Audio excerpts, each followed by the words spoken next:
Aleluia. Cadê o pastor Djalma? Vamos colocar de pé em nome de Jesus. Vamos receber. Pastor Djalma está lá dentro aí, está orando. Chama ele lá, acho que ele esqueceu. Gente, está uma benção o culto da vitória, não está? Amém ou não amém? Eu quero desafiar você a falar pelo menos para 3 pessoas assim: o culto da vitória está uma benção. Amém ou não amém? Se você falar para 3 pessoas, Deus vai abençoar muito a sua vida. Amém ou não? Vamos colocar de pé os que estão assentados aí. Vamos receber a poderosa palavra de Deus. Pastor Djalma, pastor ali do bairro da IPV de Santa Cruz. Amém ou não amém? Homem de Deus, quero agradecer ao pastor Djalma por todo o apoio que tem dado ao Ministério Profético na região sul. Amém, querido? Deus abençoe a sua vida. Amém. Amém, igreja, graça e paz, amém? Me perdoa porque eu cheguei assim em cima da hora, parece artista, né? Mas não sou não, viu? Vai ficar tranquila. Tem nada disso não, é que eu realmente me embolei tudo na hora que eu preparei minha mensagem, transferi, e quando chegou aqui embolou tudo, não entendi mais nada. Eu falei, rapaz, deixa eu ficar um pouquinho lá só para separar algumas coisas aqui, para ver o que eu falo com esse povo abençoado, um povo próspero, cheio da unção de Deus, cheio do poder de Deus.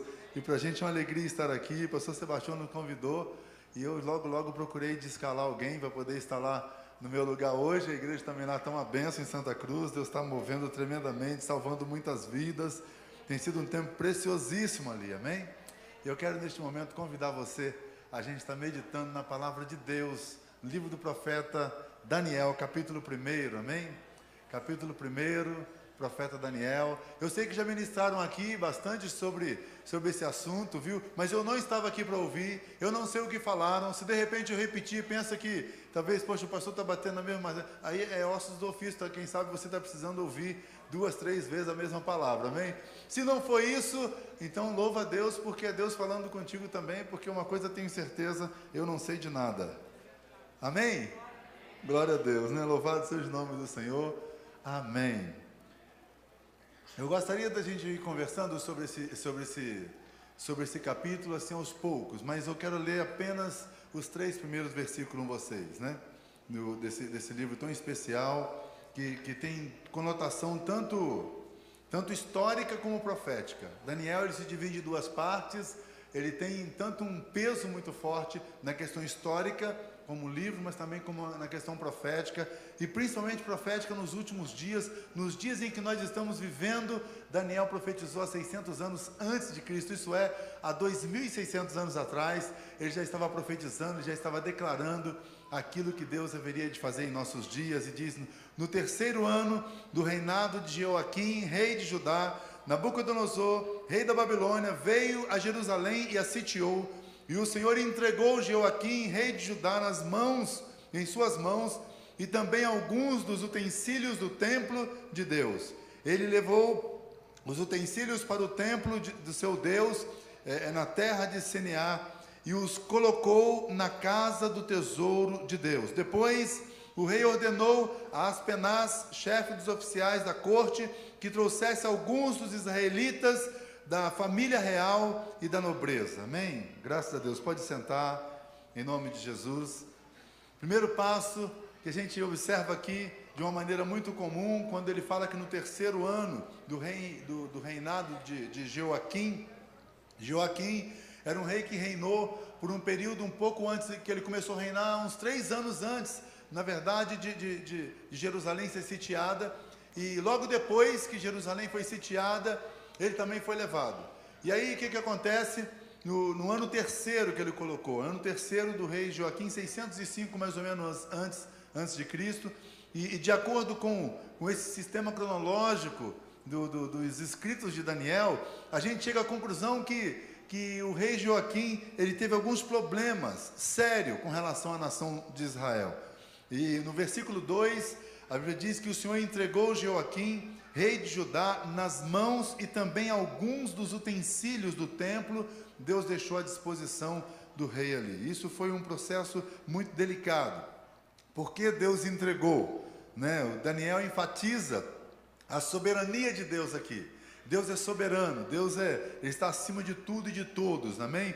Ele tem a sua maneira de tratar com o seu povo e com as nações.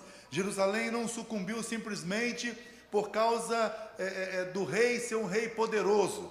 Jerusalém não sucumbiu pelo fato de Nabucodonosor ser um cara muito forte, muito tremendo e que causava medo na população. Não, na verdade Jerusalém sucumbiu por causa do pecado que ela mesma provocou e por causa da ira que ela provocou no coração de Deus.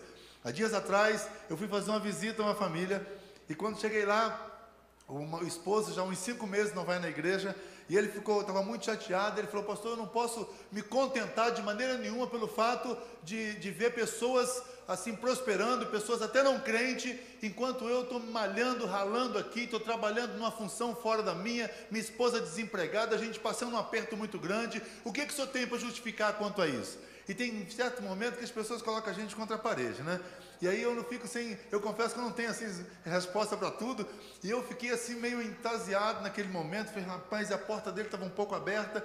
Quando eu vi assim, eu vi umas crianças por lá de fora da porta fazendo umas bagunças, e eu falei assim: essas crianças aí que estão por lá de fora da porta aí, são gente boa, criança legal? Ele falou: pastor, aquele mais clarinho ali, aquele menino parece que fica endemoniado aqui.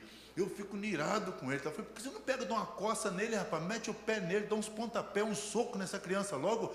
Ele falou: pastor, mas não é meu filho. Eu falei: pois é, Deus não trata com filhos do diabo, só trata com os filhos dele.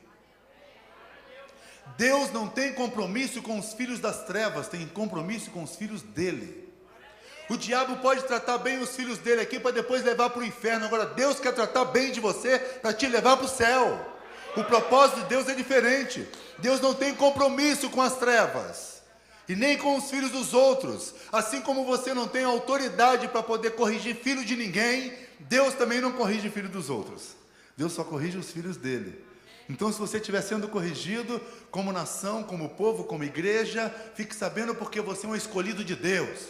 Você é filho de Deus. Fala com o teu irmão: está sendo escolhido? Está sendo disciplinado? Está sendo tratado? Então, porque você é filho de Deus, querido. Se não fosse, Ele não trataria com você. Deus só trata com os seus. E aí, a gente vê, por exemplo, como que Deus estava julgando o povo de Israel justamente por causa dessa situação. E aí no verso 3 ele diz: depois o rei ordenou a Aspenaz, chefe dos oficiais da corte, para que trouxesse alguns dos israelitas da casa real da nobreza. Olha que coisa interessante. Deus ordenou que fosse trazido algumas pessoas especiais.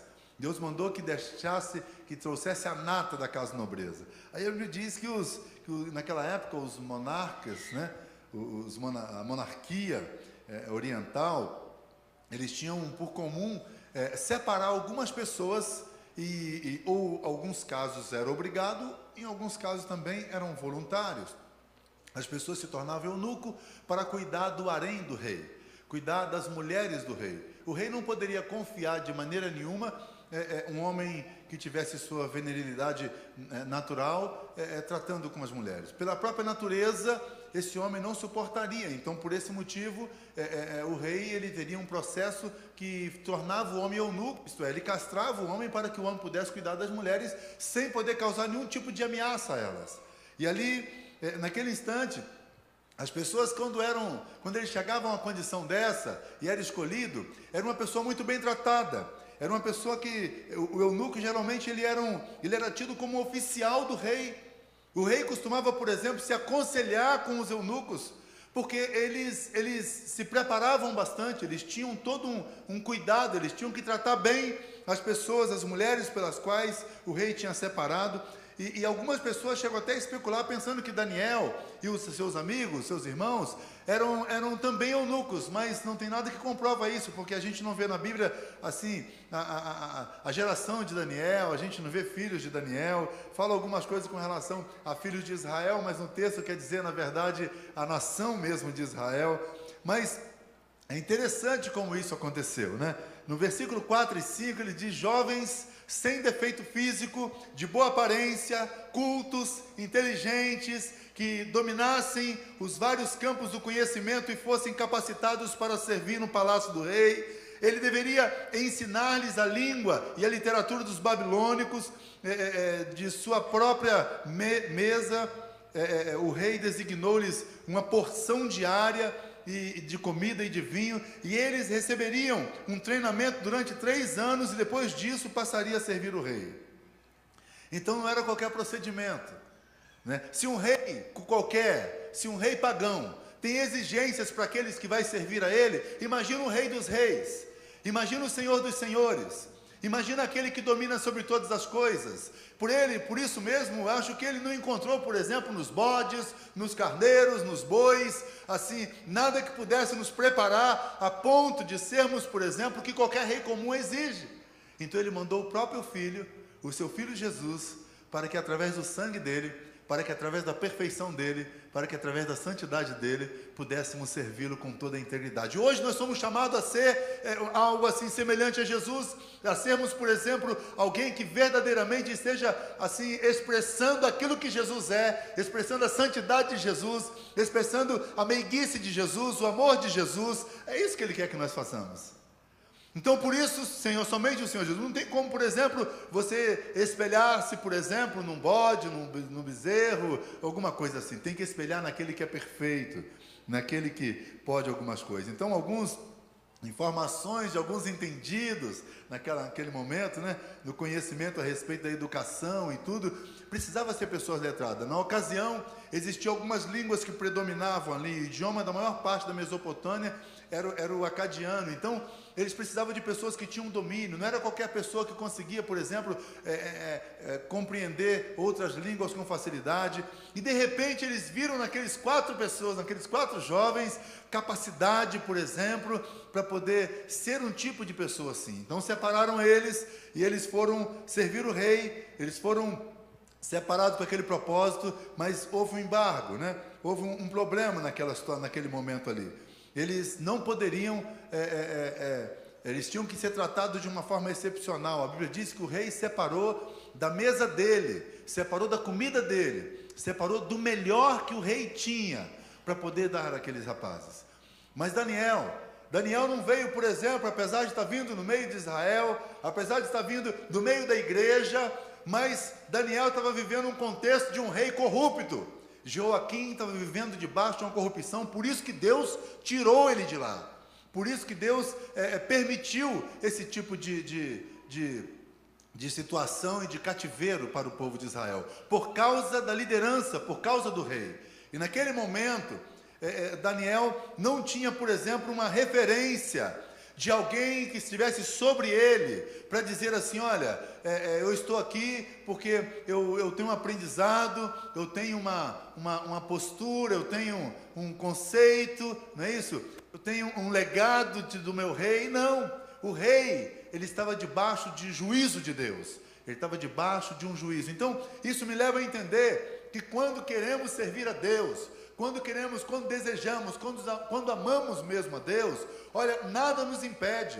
Muitas vezes as pessoas ficam reclamando, pastor, talvez a minha vida está do jeito que está, porque eu não tenho um bom discipulador, porque eu não tenho uma pessoa assim que pega no meu pé. Na verdade, isso ajuda, isso é muito bom. Eu confesso para você que eu tive, no começo da minha história, no começo da minha caminhada, eu tive pessoas que pegaram no meu pé, eu tive pessoas que me vigiavam, mas independente disso, quando nós amamos a Deus acima de todas as coisas, dá para a gente transpor algumas muralhas, dá para a gente negar, negar a nossa vida de pecado, dá para a gente se esquivar de algumas ofertas, dá para a gente viver uma vida de santidade.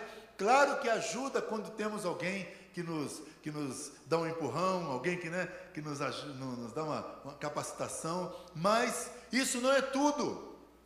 O que Deus espera de cada um de nós é que nós reconheçamos de onde nós saímos e aonde Ele tem nos colocado. É que Deus quer que a gente olhe um pouquinho o que estamos vivendo, a realidade da podridão da vida que muitas pessoas estão vivendo, sendo que existe uma proposta de vida melhor. Agora, que proposta de vida melhor tinha esses 4 homens? Eles saíram da terra deles, eles saíram do local onde eles adoravam o Deus vivo, eles saíram do local onde eles tinham liberdade para ir para Babilônia, lugar de baderna, em que adoravam vários tipos de deuses. E agora o quadro ficou difícil. Entre essas várias pessoas que foram trazidas, alguns que vieram de Judá, estava lá Daniel, Ananias, Misael e Azarias. Esse é um nome até pouco conhecido, sabe por quê? Hoje as pessoas conhecem mais, né, Beltesazar, Beltesazar, e Sadraque, Mesaque e Abednego. Por quê? Porque foi nome babilônico. Há uma tendência até natural em nós. Há dias atrás, um amigo meu que mora perto da minha casa, trabalhei com ele na usina há muito tempo, na CSN, na década de 80, e nós trabalhamos lá juntos. E aí é interessante que eu lembrei do apelido dele, mas não conhecia o nome dele. E agora como é que eu vou fazer? Eu fui visitar o rapaz, o homem infartou, eu precisava ir lá visitar ele, mas eu não sabia o nome dele. Aí eu fui subindo o prédio devagarzinho, e aí eu bati na cara de um vizinho que eu conhecia e conversei. Ele, pastor, você veio me visitar? Eu falei, não era você que eu ia visitar. Eu só vim aqui para saber como eu sou o nome do rapaz fulano que mora desse lado. Ah, José Luiz. Ah, legal, amém. Pronto, agora é legal. Porque eu só sabia por apelido, era um apelido muito feio, eu não queria chamar por apelido. A tendência nossa de conhecer, sabe, os nomes que a Babilônia implantou é muito fácil. Mas você tem que entender que Deus te deu um nome. Você tem um nome gravado por Deus. Ainda que os babilônicos te deram um nome de idolatria, nome de feitiçaria, mas Deus tem um nome para você. E você deve ter cuidado com o nome que Deus te deu. E aí a Bíblia diz que o chefe dos oficiais deu-lhes novos nomes. A Daniel, ele deu o nome de Beltesazar. A Ananias, Sadraque, a Misael, Mesaque e a Azarias, ele chamou de Abednego. Daniel significa Deus é meu juiz. Eu coloquei o nome da minha filha Daniele, até mesmo por causa desse significado. Daniele é um nome, é Daniel no italiano, que quer dizer Deus é meu juiz. Acho muito lindo isso, maravilhoso, né? Porém, o nome que foi dado a Daniel, Beltesazar, significa a senhora que protege o rei. Muito esquisito, né? A senhora que protege o rei. E aí, como que seria esse homem? Será que por causa disso, por ter mudado o nome dele, ele mudou a postura dele? Ele mudou, por exemplo, a personalidade dele? Ele mudou o caráter dele? De modo nenhum. Daniel, mesmo recebendo esse nome, uma referência lá à deusa Sarpanitu, né, que eles dão um nome, e mesmo assim, ele manteve a postura do Daniel, do Deus é meu juiz, de agindo na justiça de Deus, agindo debaixo da graça de Deus. Ele não perdeu, ele não se envolveu por causa do nome, ele não se deixou se levar por causa do nome, ele assumiu a postura que Deus tinha dado para ele, lá na terra, na terra da promessa, em Jerusalém, na terra da paz, que já não tinha paz. E aí, o nome de Ananias, que significa o Senhor é gracioso. Olha que nome lindo. Ananias quer dizer o Senhor é gracioso. E o nome babilônico dado a Ananias foi Sadraque, que significa eu tenho medo de Deus. Olha que contraponto, né? De gracioso para eu tenho medo de Deus. Que nome Deus tem te dado? Isso é muito sério, sabe? Eu acho que alguns de nós acabamos assim herdando alguns desses nomes. Ao invés de você ter o nome de Deus é meu juiz, quem sabe você está sendo esposa de algum rei aí. Quem sabe você está servindo de adoração, porque esposa nós somos ou de Jesus ou do diabo. É sério isso. O diabo também quer uma noiva. O diabo deseja uma noiva. Então isso é muito sério. Então eu tenho que escolher o noivo que eu quero servir. Eu prefiro Jesus. Quem prefere Jesus, amém? Aleluia. Mas aí, não é só isso, querido. Ele desejava trazer a justiça de Deus sobre ele. Então é isso que Deus quer que façamos hoje. Pela mesma forma no caso de Ananias. O Senhor é gracioso. Deus quer ser gracioso através de você. E aí vem alguém e coloca o seu nome de medo de Deus. Como se Deus fosse o carrasco.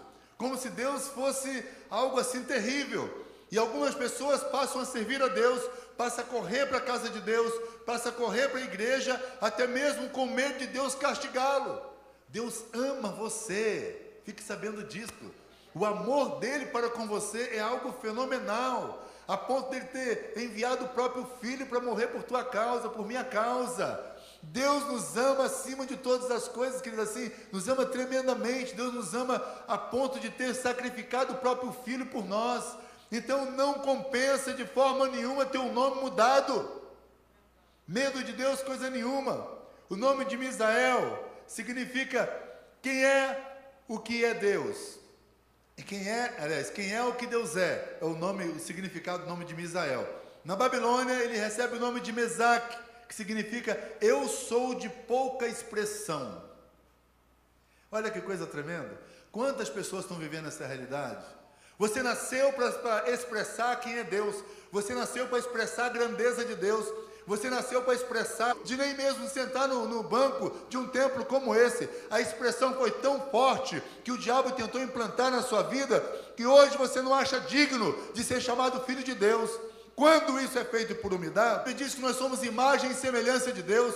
Nós não somos de pouca expressão, não. Nós somos criados para representarmos a grandeza de Deus na terra. É isso que Deus tem nos chamado. E aí as pessoas, não, eu não posso, não tem condição. Servo do Deus Nebo. Olha que nome lindo que ele colocou. O Senhor me ajudou. Ou melhor, poderia ser o mesmo que Ebenezer. Até aqui nos ajudou o Senhor. E agora ele muda o nome, coloca o nome de um Deus pagão. E isso tudo, esses 4 jovens ficaram ali em pé, ouvindo o rei decretar o que o nome deles significariam. E naturalmente, nas instâncias, ele tem que chegar num local de trabalho meio estranho, alguns locais meio esquisito, né? Eu conheço pessoas, por exemplo, que trabalham, não faz nenhum tipo de falcatrua, não tem nenhum tipo de suborno, não faz nada, não xinga nenhum tipo de palavrão. Que tipo de pessoa é esse? E está vivendo no meio ali, como é que faz isso? Uma pessoa veio falar comigo, pastor, ora para mim arrumar um local de trabalho. Eu trabalho num lugar, pastor, que é terrível, sabe? Olha, é uma podridão, é isso. Eu falei, rapaz, é lá que Deus te quer. É lá que a coisa é certa. Para ser modelo de Deus, para ser um perfil de Deus, como Daniel, aí muda de figura.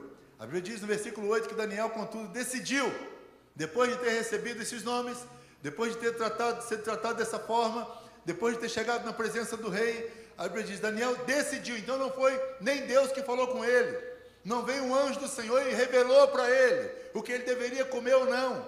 A Bíblia diz que foi decisão dele, ele decidiu por si mesmo, não se tornar impuro com a comida e com o vinho do rei. Pediu ao chefe dos oficiais permissão para se abster deles. Olha que coisa linda, ele pediu permissão. Ele não foi tão soberbo a ponto de dizer, não vou comer isso. Ele pediu permissão, ele orou, naturalmente Deus tocou no coração daquele chefe. A Bíblia diz que o chefe caiu na graça dele, o chefe se encantou com ele, e naquele instante ele ficou tranquilo, não se contaminar. A recusa de Daniel em comer a porção do manjar do rei, não estava relacionada a simplesmente consumo de comidas gordas e vinhos, não era só isso. A comida do rei era uma comida que de certa forma também estava recheada de consagrações. O povo de Israel não comia carne de qualquer animal com unha fendida, não era, no caso de Daniel, ele não era uma pessoa dada a vinho e tal. Então, por mais que tomava, mas não era dado a vinho, talvez nem isso tomava, mas naquele momento ele pediu, eu gostaria de não me comer, mas aquele chefe falou, rapaz, você vai me comprometer, porque se chegar, por exemplo, no final dos 3 anos, e se você não tiver, por exemplo, com aparência, se você não tiver com o perfil, no formato que o rei quer, isso vai dar problema. Isso vai dar problema para mim. Você sabe, por exemplo, o que significava ser um chefe na altura que é este? 2 coisas. Essa pessoa, como qualquer um daqueles eunucos que eu falei com você, tinha um processo interessante. Para eles chegar onde eles estavam chegando, tinha uma condição muito séria. Se por acaso eles falhassem numa ordem do rei, eles sumariamente seriam mortos. Foi o que esse homem falou. Aquele chefe falou, olha, eu estou colocando a minha vida em risco. Então Daniel, ele foi diante daquela pessoa pedir, porque como é que ele ia fazer? E se esse homem resistisse? Daniel tinha um compromisso também em não ser rebelde às suas autoridades. Daniel tinha um compromisso em não se rebelar contra as autoridades, que ele entendia que eram autoridades constituídas por Deus. Eu queria dizer para você assim, pastor, você gosta da presidente Dilma? Gosto dela, eu oro por ela, Eu acho ela um barato, só não votei nela, mas eu gosto dela. Né? Você gosta do Lula? Gosto do Lula. É um cara legal. Só não votei nele, mas eu gosto dele. Então, isso é normal, eu não preciso votar na pessoa para poder gostar dele. Imagina, por exemplo, em Volta Redonda, nós temos aí, vai ter mais de 1000 vereadores concorrendo. Eu gosto de todos eles. Caso eu sirva café para eles, serve tudo. Talvez eles vão até pensar, eles vão sair depois, quando eles acabam de sair da casa da gente, esse está no papo, esse aí já ganhei. Nada, ganhou nada. Porque tem um requisito que eu vou exigir de cada um desses, para que eu possa votar neles. Daniel e os seus amigos estavam numa situação delicada, mas caiu na graça, e o homem aceitou, né? Daniel, Deus deu graça e misericórdia diante daquele chefe dos eunucos, e esse relato indica que o chefe dos eunucos tinha autoridade sobre Daniel, tinha autoridade, ele podia obrigar, né, levando alguns, até mesmo Daniel para a corte, mas naquele momento ele olhou nos olhos de Daniel e viu que havia um brilho diferente, havia algo diferente. É isso, querido, que o mundo quer ver em você. Algo diferente, algo de Deus, não uma mera fachada. Por esse motivo, as pessoas têm sede e desejo, as pessoas querem se aproximar, querem se ajuntar a quem realmente usa da verdade, a quem usa da sinceridade, da transparência, de uma vida assim, reta diante de Deus. É isso que as pessoas desejam. Ninguém, nem o fraudulento, nem o falso, sabe, nem o enganador, ele quer viver com o enganador, com o fraudulento, ele quer viver com pessoas honestas. Então, querido, é isso que Deus quer de nós, que nos transforme, ainda que mudem o seu nome, mas não vai mudar o seu caráter, ainda que mudem o seu nome, mas não vão mudar a sua personalidade, ainda que mudem o seu nome, ainda que mude a sua roupa, mas não vai mudar o seu semblante de um homem, de uma mulher feliz, alegre, realizado, porque Jesus vive dentro de você. Ninguém vai mudar, ninguém vai mudar esse quadro na sua vida, porque quem implantou o selo do Espírito Santo no teu coração foi Jesus. Ele disse: eu vou para o Pai, mas pode aguardar que vai vir o Espírito Santo sobre a vida de vocês. Vocês não ficarão órfãos. Então vocês terão força para vencer o pecado, terão força para vencer as propostas, terão força para jogar por terra toda e qualquer ação do inferno. A Bíblia diz que os amigos de Daniel se uniram a ele naquela recusa de comer o cardápio do rei. Eles se uniram, né?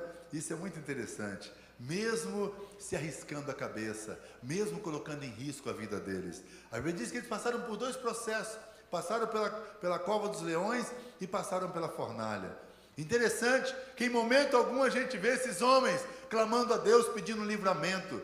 Você não vai ver, em momento algum no livro de Daniel, ele pedindo livramento da cova ou pedindo livramento da fornalha. A única coisa que eles queriam, naturalmente, e se cumpriram na vida deles, é que mesmo na cova e mesmo na fornalha, havia a presença do Deus vivo com eles.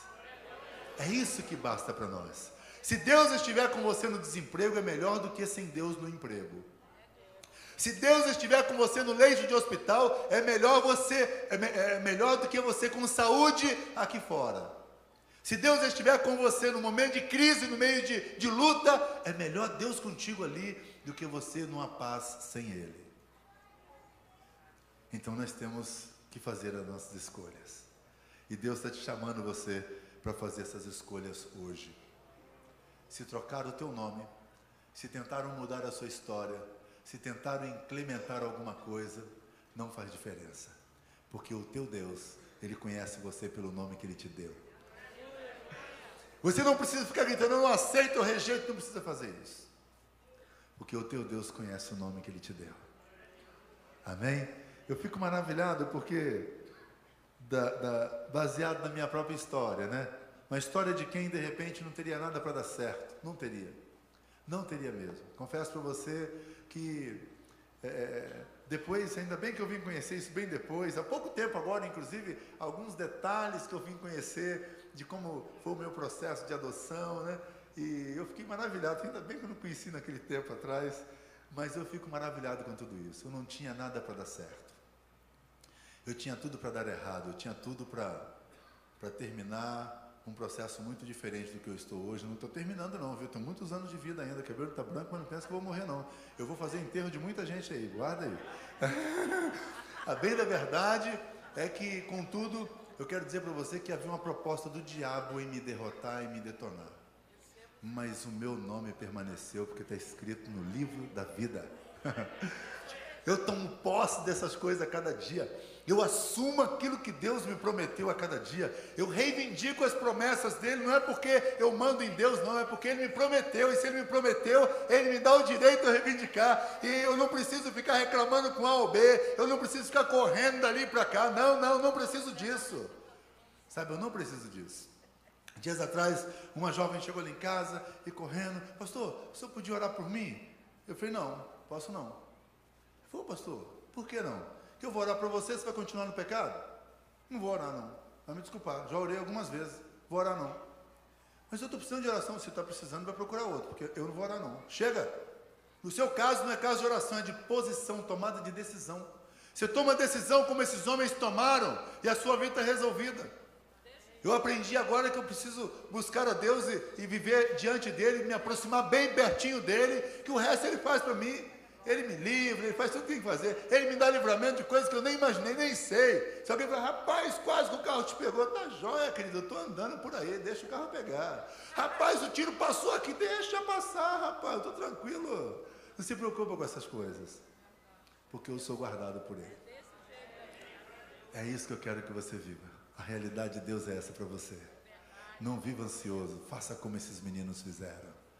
Jovens, não tinha cabelo branco igual o meu, não tinha. Eram jovens, mas passaram por 4 reinados, cada um mais terrível do que o outro. Nem assim eles mudaram a postura deles. Deus quer tratar com o teu coração. Deus quer tratar com a tua vida nesse dia. Amém? Vamos se colocar de pé? Eu gostaria de convidar você.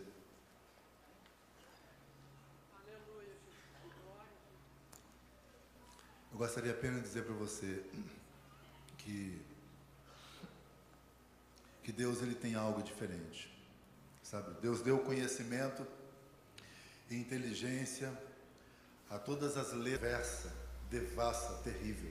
É provável que o importante é que você não se decline da onde Deus te colocou. O importante é que você, quando nós estamos sem Cristo, é conduzir você, de levar você à presença do Deus Todo-Poderoso. Era decisão, e você pode tomar uma decisão hoje. Nessa noite, deseja se reconciliar com Deus. Se você deseja, dê um sinal onde você está. Pode levantar a mão. Nós queremos orar por você. Você que está nessa campanha, fazendo essa campanha no primeiro ou